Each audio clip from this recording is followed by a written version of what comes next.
So this is my cushion number 2. I'm not following a pattern, I'm just putting things together in a particular order. You can see I've sewn all of the stripes. I'm going to do 10 by 10 this time. The first one was 9 by 9. It's a bit on the snug side. So I'll go through what material I've ordered. And here you can see that there are greys and browns, in pale and dark, and then I've got a few contrast colours. I've got 4, you might only be able to see 3 clearly. Here I've got my yellow, and I've got a green, and then I've got a darker yellow, and then the final one is here, which you might be able to see is shiny, and that is a completely different texture, but it just gives it a nice glint when the cushion's moving in the sunshine. So the aim is to go, as I say, from dark to light, and the contrast ones, don't put too many in, make them random. I've put them mainly towards the darker end than the lighter end. You see a few there, but mainly at the darker end, and try not to join them up and make a block and so they stand out, because they're sitting in the pattern rather than being the pattern themselves. Just that little bit of contrast, that little lift, that makes all the difference. And it's to go in my grey, teal and white rim, and these are reasonable colours that match. If your room was a different colour, then you could use still the basic greys, browns, but add whatever the colour was that would match in your room. I'm going to go and iron them, and then we're going to sew them together.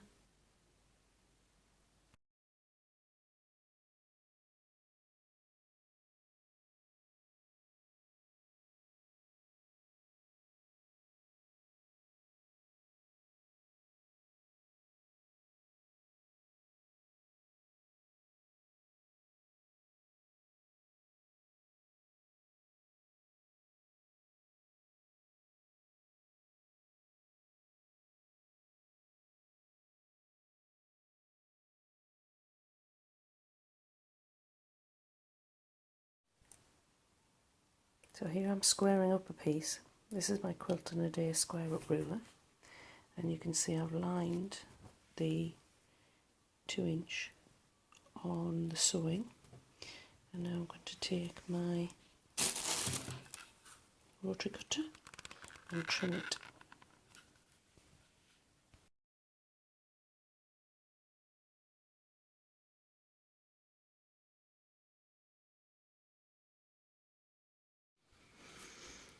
So this is cushion number 3, and you can see it's all set out from the dark in the corner across to the light in the top corner.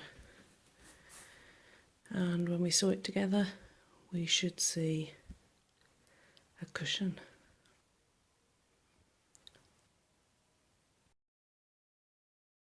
Here I've got 2 pieces of material.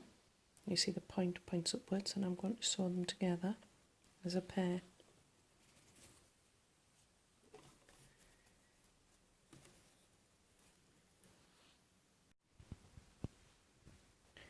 I have to try and get the focus right for this one.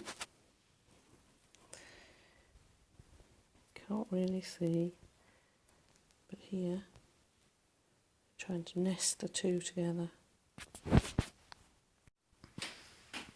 So here I'm working my way up from a column. Here's the first 2 pieces. So my needle is always down, and you can see I'm on the 1/4 of an inch or 2/8. My seams are nested together, and I'm going to sew the next piece in. Okay, so here I've finished my row, and I'm going to flip it the other way around, and that means the pale colours are at the top, my darker colours are at the bottom. And now I'm going to take them off in pairs. Okay, here's my first two pairs, and you can see I've taken this one and I've finger pressed it to the left, and here I've taken the second one and finger pressed it to the right, and I'm going to flip them over and then flip them over this way. I'll be sewing along here, making sure I catch this point where the two threads cross to make a perfect point. It's really essential that you lock these seams together, otherwise your row of points will be squiffy. So make sure that you lock them tight together, both now before you put them in the machine and just before you reach them. I've got them in the machine and I'm going to check that they lock. You can feel it with your fingers if you make sure that the seam goes one way underneath and the other way on top. And I will be sewing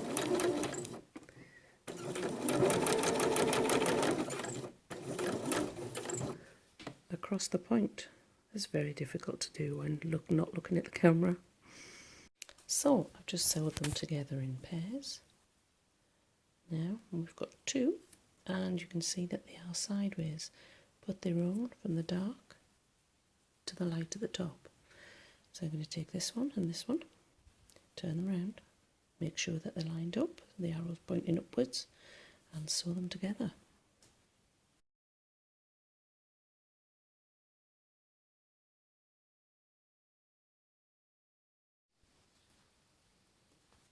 Take this one, lay it down over this one, flip it the other way around, because I'm going to make sure I get the needle in and on that point to make my perfect point.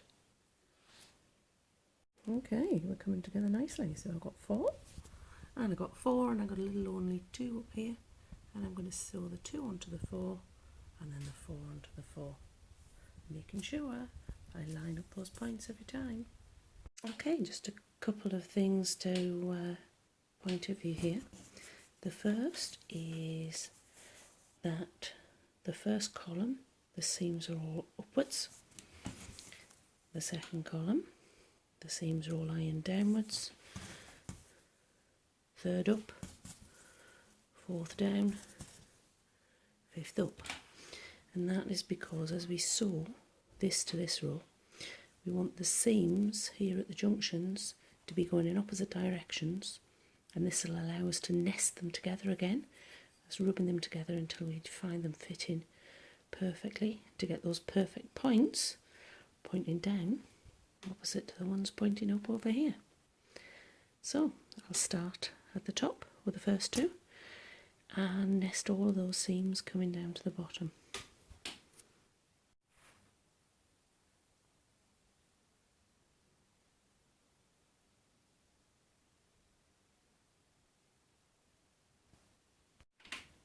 So generally you find if you keep sewing rows in the same direction that your material will creep and it'll go all askew and it'll sort of drift downwards. So to keep it square, what I've done is sewed a pair together and a pair together, and now I'm going to sew this one onto the middle pair, and then I'll sew those two together, and hopefully that will keep it all square. Here you can see it's ready to go sew, and I just wanted to point out that because I'm now sewing the pair to the single one, I'm actually sewing in the opposite direction, so I'm sewing from top to bottom because I want the points on the top, so that will also help keep it square.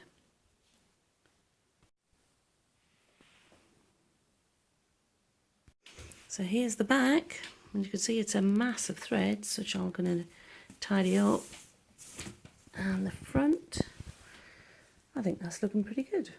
It definitely needs an iron, and then we need to sew it into a cushion, and I'm going to measure the width and the height, and I'll divide that into two and add a bit of on either end, and I'll sew a zip in the centre of the back, and then sew all the way around to make it a square. let's go and do a bit of ironing first.